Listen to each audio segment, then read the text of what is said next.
Môžu pozrieť. Všetko sa to začalo práve v tomto dome, ktorý je za mnou. Je to na ulici Pavla Horova. Celý ten incident sa odohráva práve v okolí tohto domu a v okolí tejto ulice.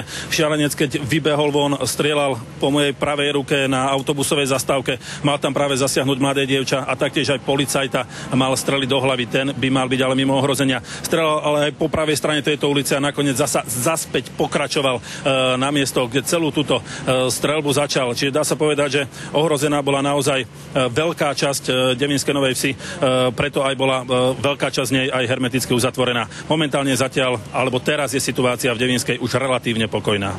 Michal, ďakujeme ti zatiaľ za informácie a opäť sa uvidíme v mimoriadnych televíznych novinách krátko po 22:00.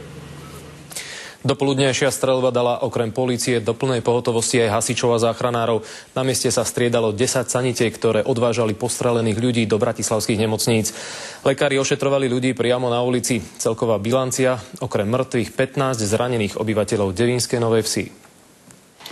Poslednou obeťou šialeného strelca je 52-ročná žena. Ide o náhodnú obeť, stála na balkóne, keď ju zasiahla guľka.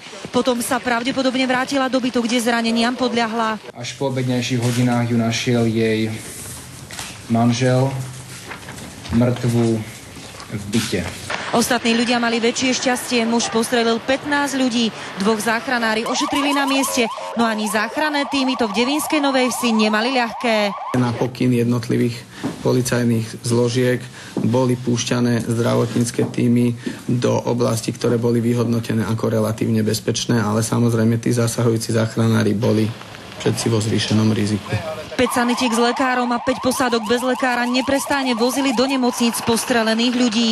Snažili sme sa tých pacientov redistribuovať tak, aby tie operačné týmy vedeli aktuálne sa k tým pacientom postaviť. Zhruba teda pol hodinu má nemocnica čas na to, aby sa organizačne, materiálne, personálne dokázala pripraviť na príjem ranených, čo sa teda aj udialo.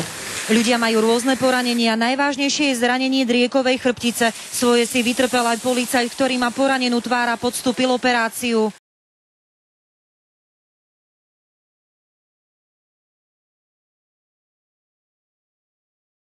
Pred nejakou polhodinou alebo 20 minútami bol dooperovaný na klinike maxilofaciálnej chirurgie a v súčinnosti s plastickými chirurgami sa mu bola vykonaná operácia v tvárovej časti. Strelcová zbraň takmer o centimeter minula aj malého chlapca. Toho previezli do detskej fakultnej nemocnice. 3-ročné dieťa, ktoré sa v súčasnosti podrobuje odborným vyšetreniam, včítane rentgenového vyšetrenia. Postrelení ľudia budú v bratislavských nemocniciach hospitalizovaní ešte niekoľko dní. Jeden človek je v kritickom stave a ďalší traja vo veľmi vážnom. Špeciálny intervenčný tím poskytuje príbuzným týchto postrelených ľudí psychologickú pomoc. Andrea Šprochová a Danica Kleinová, televízia Markíza. Situácia sa mení každú chvíľu, stav zranených sleduje celý deň aj Andrea Šprochová. Andrea, dobrý večer, stojíš pred nemocnicou na Kramároch. Aké sú najnovšie informácie?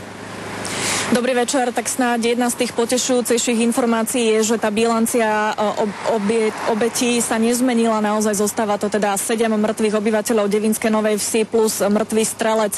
Vo vážnom v kritickom stave zostáva jeden muž, ktorý má za sebou operáciu driekovej chrbtice, bol operovaný na Antolskej ulici v nemocnici, no a ďalší traja sú ešte vo vážnom stave, ale stabilizovaní, medzi nimi teda aj policajt, ktorý má strelné poranenie tváre a hlavy. Majú pred sebou noc a ťažký boj a ako lekári hovoria, naozaj z minúty na minútu sa to môže zmeniť. Jarko?